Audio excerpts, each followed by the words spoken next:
Trump just wants a deal. Will Putin or Zelenskyy blink first? The tone has changed totally. It's a remarkable turnaround from the Oval Office meltdown to the perfect phone call. President Trump is wholly transactional. His desire for give and take far outweighs any ideological instincts. He has no particular alignment to Ukraine or, for that matter, to Russia. He just wants a deal. Peace would stop the killing, as he has said repeatedly. It would also allow for deals which can benefit America, recouping the taxpayer money spent on Ukraine and reconnecting the American economy with Russia. But trumping all that is his legacy and his image. He wants to be seen as the peacemaker president. Since the Oval Office moment, Ukraine's President Zelenskyy seems now to have recognized all that. Ukraine's approach towards Trump has changed. Zelenskyy is now playing his game, transactionalism. The minerals deal hasn't dissolved. The indications I am getting is that it's essentially been upgraded and broadened to a wider scope, fuller economic cooperation. Zelenskyy needs to encourage America deep into his country economically. Has he bought into the idea that a U.S. economic footprint amounts to a key part of a security guarantee? The old adage is, if you are not at the table, you are on the menu. That's too true with President Trump. Zelenskyy now feels like he's at the table, and I am told he doesn't feel coerced. The challenges remain huge though. He doesn't trust Putin. That's what he tried to tell President Trump in the Oval Office. The performance that day proved to him that Trump is inclined to trust Putin. Zelenskyy must use transactionalism to draw an impatient Trump in. That's the jeopardy for Zelenskyy.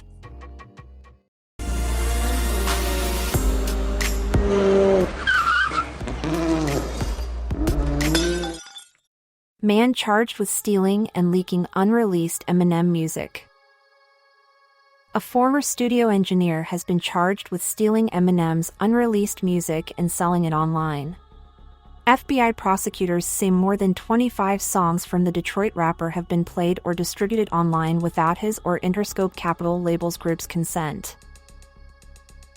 A federal affidavit said Joseph Strange, a 46-year-old from Michigan, was charged via a criminal complaint with copyright infringement and interstate transportation of stolen goods.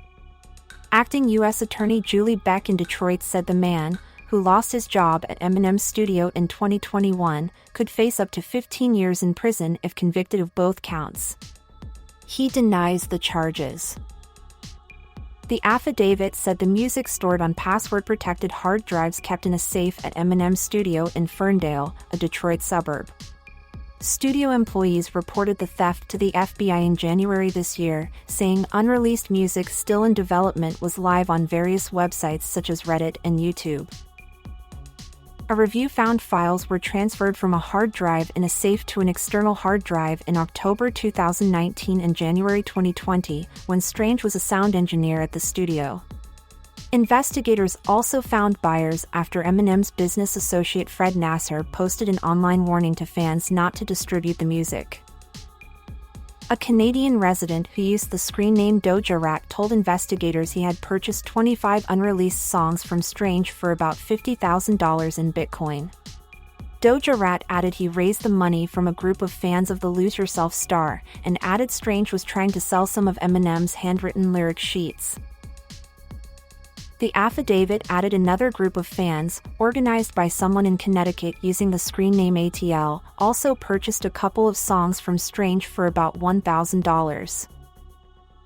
In a statement, Strange's attorney Wade Fink, his client, is a married father of two with decades of dedication to the music industry. He called the charges untested allegations that haven't been vetted by a grand jury or a judge, adding, "We will handle the matter in a courtroom and we have great faith in the judges of our district."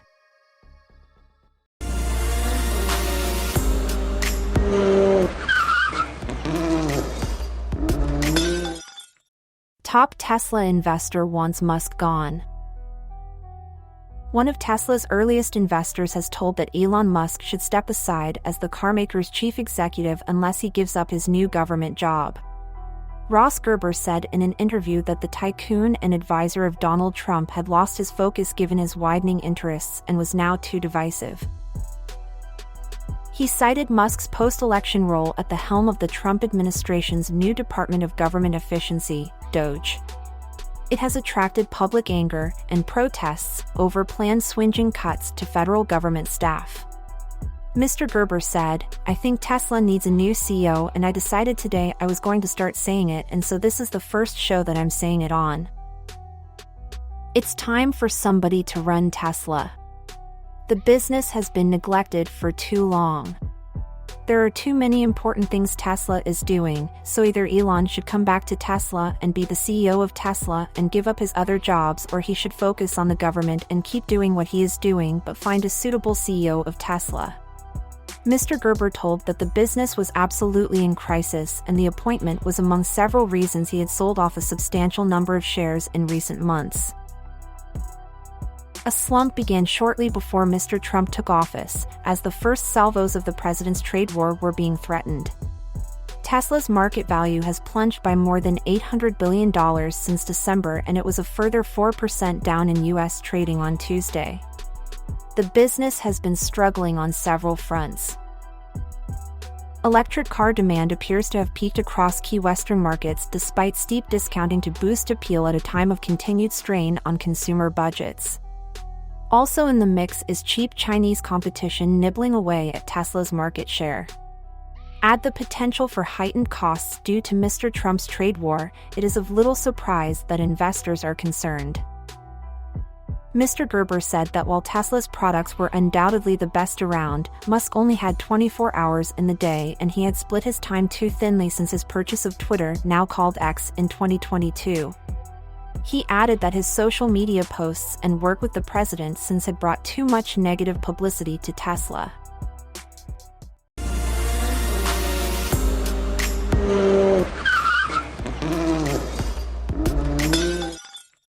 Migrant dies trying to cross English Channel. A migrant has died after getting into difficulty while trying to cross the English Channel, the French Coast Guard has said. A rescue operation was launched after reports that a group of people tried to board a dinghy in the Équihenne plage area, in northern France, shortly after 9 a.m. on Wednesday. 2 people were rescued from the water, with one suffering from hypothermia while the other was in cardiac arrest. The pair were taken to the city of Boulogne-sur-Mer for treatment. The person who suffered cardiorespiratory arrest was declared dead despite efforts to save them. The Coast Guard added search operations are continuing off the coast of Pas-de-Calais to look for any other people who might be in the sea. The death is the third recorded by the French Coast Guard in its rescue operations in the English Channel this year. Latest figures from the Home Office show no migrants have arrived by crossing the channel in the last week. Some 261 migrants arrived after making the journey in 5 boats on March 10th, taking the provisional total of arrivals for the year to 4,395 people.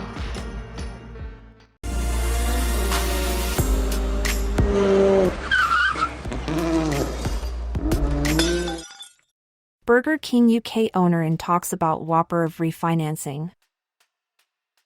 The owner of Burger King's main UK operation is opening talks with lenders about a major refinancing nearly 8 years after buying the business.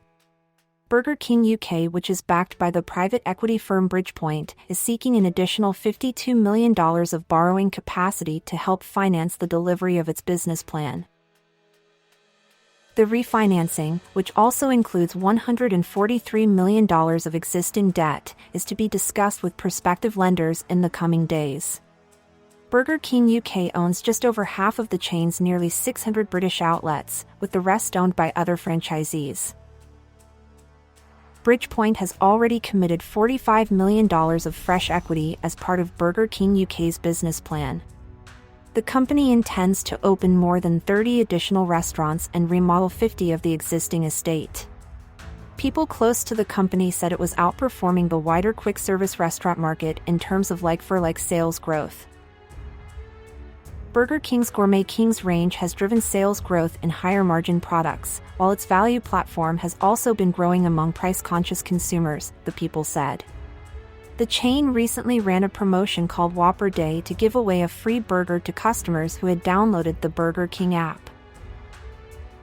DC Advisory, the investment bank, is working with Bridgepoint and Burger King UK on the refinancing. The company has been linked with a sale or stock market listing in the past, although an exit for Bridgepoint is not thought to be imminent. Spokespeople for Bridgepoint and Burger King UK declined to comment on the refinancing.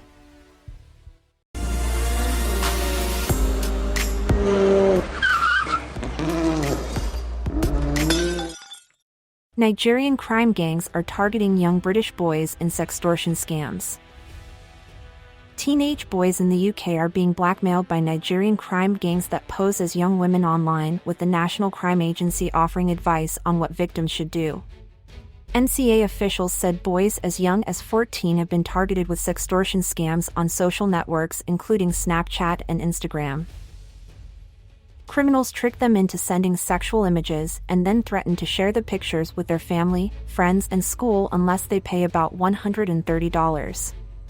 While most victims of child sexual exploitation are female, the NCA said 90% of online sextortion victims are boys aged 14 to 17. In some cases, those affected have taken their own lives out of fear the images will be shared. Marie Smith, a senior manager at the NCA's Child Exploitation and Online Protection Command, called the abuse extremely disturbing. As part of an NCA awareness campaign, she urged victims, "Do not pay, stay calm. We can help. If you pay once, they will just demand more." Most of the offenses are committed by people from West African countries, including Nigeria and the Ivory Coast. "Nothing is off the cards, and we hope to hold these criminals accountable," Ms. Smith said. NCA Director of Threat Leadership Alex Murray said, "Sextortion is unimaginably cruel and can have devastating consequences for victims." This campaign will help empower young boys, giving them the knowledge to spot the dangers posed by this crime type and how to report it. Sadly, teenagers in the UK and around the world have taken their own lives because of sextortion, which has been a major factor behind launching this campaign. Last year alone, the NCA's CEOP Safety Center received 380 sextortion reports. In the first 5 months of 2024, UK police forces recorded an average of 117 monthly reports involving under 18s. And in the US, the National Center for Missing and Exploited Children received more than 28,000 sextortion reports globally in 2024, up from 26,718 the previous year.